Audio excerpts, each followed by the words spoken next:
আমরা সবাই সুস্থ থাকতে চাই, কিন্তু নানা কারণে অসুস্থ হয়ে পড়ি। বেশিরভাগ সময় আমরা অনিয়মের কারণে অসুস্থ হয়ে পড়ি। যদি আমরা একটু সচেতন হই তাহলে কিন্তু এই সমস্যায় পড়ি না। আসসালামু আলাইকুম, কেমন আছেন সবাই? আশা করি সবাই ভালো আছেন। আলহামদুলিল্লাহ, আমিও ভালো আছি আল্লাহ পাকের অশেষ কৃপায়। যে যেখান থেকে আমার এই ভিডিওটি দেখছেন সবাইকে আন্তরিক মোবারকবাদ। যদি আপনাদের এই ভিডিওটি উপকারে আসে প্লিজ চ্যানেলটি সাবস্ক্রাইব করবেন আর ভিডিওটি বেশি বেশি শেয়ার করবেন অন্যকে জানানোর জন্য। আর যারা পেজ থেকে দেখবেন অবশ্যই পেজটি আমার ফলো দিয়ে রাখবেন। প্রতিদিন সুস্থ থাকতে চাইলে যেসব খাবার খাবেন, নিয়মিত একটি করে আপেল খেলে ডাক্তারের কাছে যেতে হবে না। প্রতিদিন 1 চিমটি করে কালো জিরা খেলে রোগ হবে না।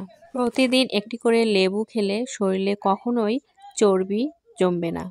প্রতিদিন 5টি করে খেজুর খাবেন, কখনোই শরীরে দুর্বলতা আসবে না। প্রতিদিন 12 গ্লাস পানি খাবেন, ত্বকের কোনো প্রকার রোগ হবে না।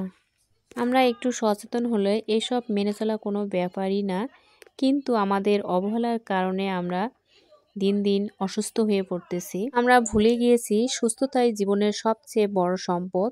শরীর যখন অসুস্থ হয় পৃথিবীর সব কিছুই মূল্যহীন মনে হয়, কোনো কিছুই তখন দামি মনে হয় না। তখন মনে হয় যদি আমি একটু সুস্থ হয়ে চলাফেরা করতে পারতাম, আমার অত কিছুর প্রয়োজন নেই, সামান্য কিছুই হলেই যথেষ্ট। তখন এরকম কোনো কিছু মনে হয়।